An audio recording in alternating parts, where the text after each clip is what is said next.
यहाँ चाहिँ हाम्रो आसिङ हुनुहुन्छ है, सिलेरीको एकदम पूजाआजा सबै उहाँले गर्नुहुन्छ। आसिङ तपाईँले चाहिँ यो जुन चाहिँ पूजाहरू गर्नुहुन्छ तपाईँ गुरु थापेको हो कि आफै तपाईँ बनजागृहीले लगेर तपाईँ पूजा गर्नु थाल्नु भएको हो कि त आफै सिकेर गर्नुभएको कि के, यसो अलिकति जानकारी अनि यहाँको पनि खास रहस्य पनि एउटा छोटोमा बताइदिनुहोस् न। त्यही त रहस्य त अब यस्तो हो, यहाँको चाहिँ अब सिलरी गाउँको चाहिँ म एउटा झाँक्री हो। तर म कस्तो खालको झाँक्री हो भने मलाई वन झाँक्रीले लगेको झाँक्री, कुनै म कामेर ढोलडाङ्ग्रो ठोकेर कुनै गुफा बसेको झाँक्री होइन।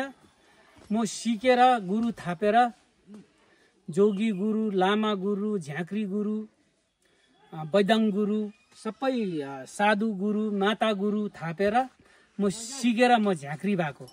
पूजा कसरी गर्नु, बलि पूजा कसरी गर्नु, कोरी पूजा कसरी गर्नु, कालीनागको पूजा, सेतीनागको पूजा कसरी गर्नु, जङ्गलको पूजा कसरी गर्नु, नयाँ पूजा कसरी गर्नु, मैले जम्मै सिकेर म गरेको। र अरूले पनि सिकेर गर्नुहोस्। वन झाँक्रीले लानु पर्दैन पूजा गर्नु र भक्ति गर्नुको लागि चाहिँ। हाम्रो जति पनि बुद्धिस्टको लामा, हिन्दूको जुन धर्मगुरुहरू हुनुहुन्छ उहाँहरूले पनि सिक्नै पर्छ, सिकेर नै उहाँहरूले गरेको हो। त्यही हेरेर म पनि झाँक्री, म काम्ने झाँक्री, म ढोलडाङ्ग्रो बजाउने झाँक्री होइन।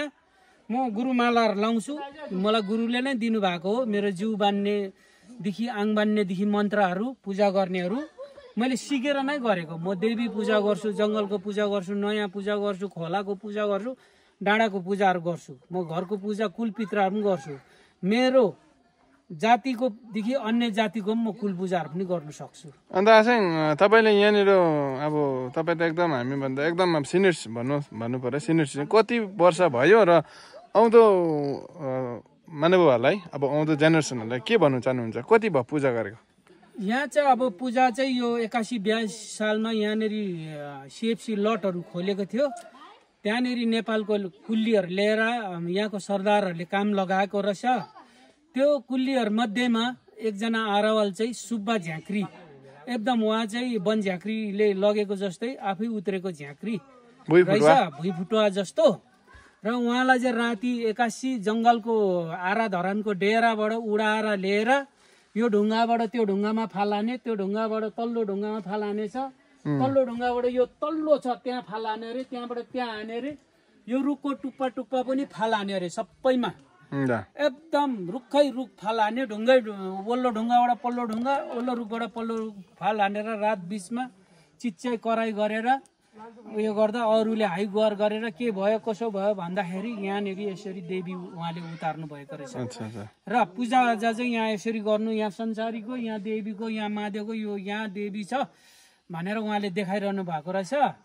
र त्यो अनुसार गर्दाखेरि कतिवटा मानभाव पुगेन, उहाँ झाँक्रीहरू पछि यो काम सकेपछि गयो। यहाँको झाँक्रीहरूले, बुढो झाँक्रीहरूले कतिवटा राम्रोसँग निर्खेल नगर्दाखेरि के कसो भयो, हामीलाई धेरै दुःख पायौँ। हामीले हाम्रो गाउँले दुःख पायो, हाम्रो गाईबस्तुहरू धेरै बाक्ले खायो। त्यहाँदेखि पछि मैले अब गुरु थापेर सिकेर यहाँको कुरोहरू बुझेर जब पूजापाठ गर्नु थालेँ त्यहाँदेखि बाघ रोकियो।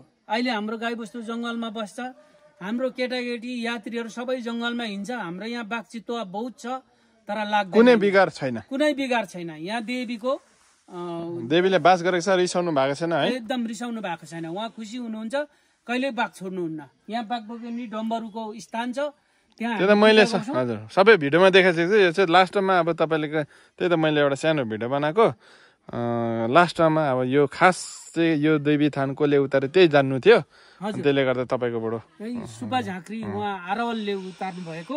त्यहाँदेखि चाहिँ मानेको छ हामीले है। त्यहाँदेखि चाहिँ हामी गाउँले मान्नु पर्यो, पछि गाउँ हुन्छ यहाँ, त्यो गाउँकोले मान्नु भनिराखेको थियो। सहीभरि आज गाउँ ठुलो गाउँ भइसकेको छ र हामीले गरेर आएकोमा आज मैले मात्र गरेको 25 वर्ष भयो, त्योभन्दा अगाडि नै 10-15 वर्ष भइसकेको थियो मान्नेको उहाँहरूले।